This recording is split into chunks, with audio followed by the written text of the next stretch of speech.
Good morning students. आज हम chapter 3 पढ़ेंगे functioning of the state government. इसमें कंटेंट देख लेते हैं हमें क्या क्या पढ़ना है।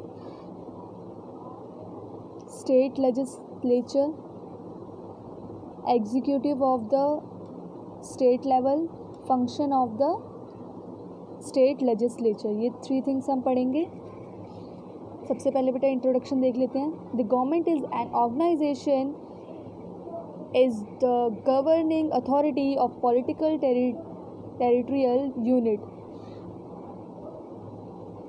जो गवर्नमेंट है बेटा वो क्या है, एक अथॉरिटी है पॉलिटिकल टेरिटरी की, जो क्या करती है, सारे काम को करती है। In India has a federal system. India में अब कौन सा है बेटा, फेडरल सिस्टम है। फेडरल सिस्टम क्या होता है, जहाँ पे 2 टाइप्स की गवर्नमेंट होती है, एक स्टेट गवर्नमेंट और दूसरा सेंट्रल गवर्नमेंट। स्टेट गवर्नमेंट जो होती है बेटा वो पर्टिकुलर हर एक स्टेट में होती है, और यूनियन गवर्नमेंट जो होती है वो सबसे ऊपर होती है।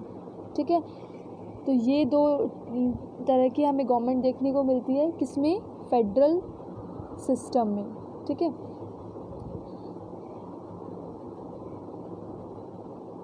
The same time they are independent in internal affairs just as a central government. The state government too has a various function in perform. और दोनों ही जो गवर्नमेंट होते हैं उनके अलग अलग काम होते हैं। In order to efficiently perform its functions the state government too need the support of different peoples who take a responsibility under the different department.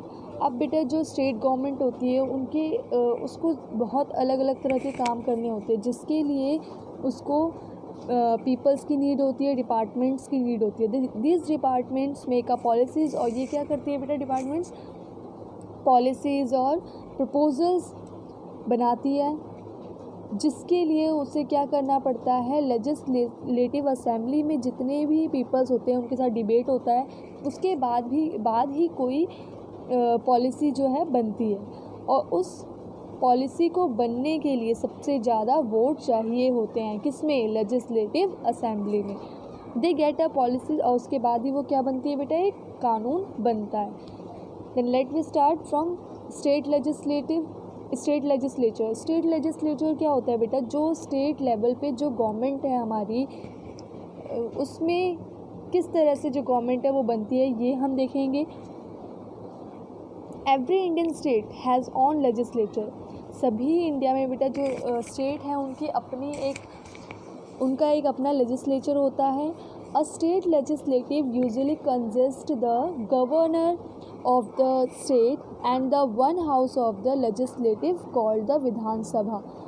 अब बेटा इसमें जितने जो लेजिस्लेटिव है, इसमें क्या होता है, गवर्नर होता है स्टेट का, और एक हाउस होता है जिसे क्या कहा जाता है, विधानसभा। क्या कहा जाता है बेटा, विधानसभा कहा जाता है। हिंदी में, इंग्लिश में इसे लेजिस्लेटिव असेंबली कहा जाता है। ये है क्या, स्टेट की government. Some state have 1 house while the other have 2 house. अब बेटा देखो, जो ये डिपेंड करता है कि किस स्टेट में कितने कॉन्स्टिट्यूंसी है, उस पे डिपेंड करता है कि वहाँ पर 1 हाउस होगी या 2 हाउस होगी। ठीक है, 1 हाउस बेटा वहाँ होगी जहाँ पर पॉपुलेशन कम है, और वहाँ की ऑब्वियस सी बात है कॉन्स्टिट्यूंसी भी कम होगी। कॉन्स्टिट्यूंसी का मतलब है निर्वाचन क्षेत्र भी कम होगा, तो वहाँ पे सिर्फ 1 हाउस ही होगा। और जहाँ पर लोग ज़्यादा है तो वहाँ पे कॉन्स्टिट्यूंसी भी ज़्यादा होगी बेटा, और साथ में वहाँ पे जो है 2 हाउस हमें देखने को मिलेंगे। ठीक है, where there is a 1 house it is called legislative assembly. और जहाँ पर 1 हाउस होता है उसे क्या बोलते हैं, 1 हाउस से उसे लेजिस्लेटिव असेंबली, हिंदी में विधानसभा बोला जाएगा। वेयर द 2 हाउस, और जहाँ पे 2 हाउस होगा उसका जो अपर हाउस होगा उसको क्या बोलेंगे, लेजिस्लेटिव काउंसिल, जिसे हिंदी में विधान परिषद बोला जाता है। और इसके साथ ही जो अपर हाउस होगा यहाँ पे वो क्या होगा बेटा, लेजिस्लेटिव काउंसिल होगा। अपर हाउस को क्या बोलेंगे, लेजिस्लेटिव काउंसिल, हिंदी में विधान परिषद। और लोअर हाउस को बोलेंगे बेटा लेजिस्लेटिव असेंबली, विधान सभा। तो सबसे पहले हम स्टार्ट करेंगे विधान परिषद से, जिसे इंग्लिश में क्या बोलते हैं, legislative council. The Vidhan Parishad और a legislative council is the upper house of the assembly, सबसे ऊपर होता है ये। And the tenure of a member in the Vidhan Sabha is 6 year. और बेटा इनका जो टाइम पीरियड होता है वो 6 ईयर का होता है, लेकिन हर 2 ईयर्स में इनके जो मेंबर होते हैं वो रिटायर होते हैं and fresh one are elected, और साथ में जो दूसरे नए जो पर्सन है वो इलेक्ट होते हैं।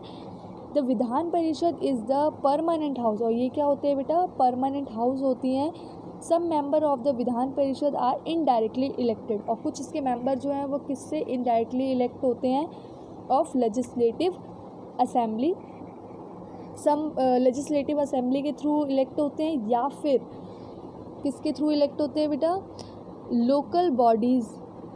सम by the high school teachers, जो हाई स्कूल के टीचर्स होते हैं वो इलेक्ट करते हैं इन्हें, और ग्रेजुएट पीपल होते हैं वो इलेक्ट करते हैं। Some member of a nominated by the governor, और कुछ इसमें से मेंबर होते हैं जो किसके थ्रू इलेक्ट होते हैं बेटा, नॉमिनेट होते हैं गवर्नर के थ्रू।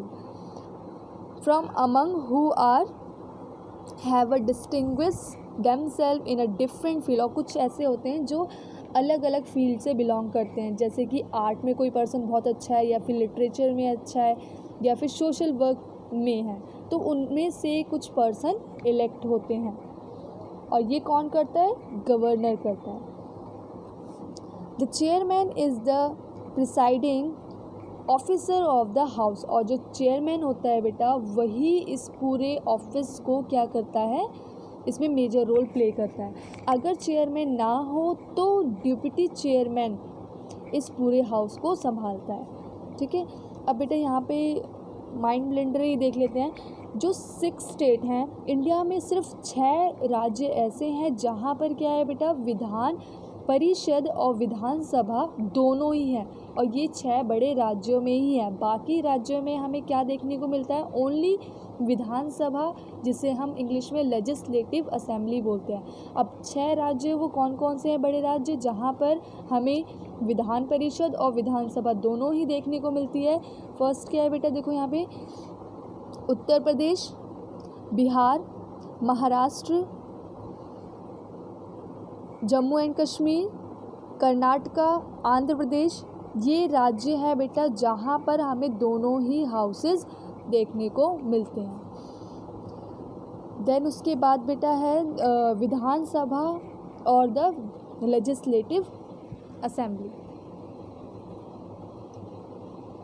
आज के लिए इतना है। ये जो नेक्स्ट टॉपिक है हमारा विधानसभा, ये हम नेक्स्ट क्लास में डिस्कस करेंगे।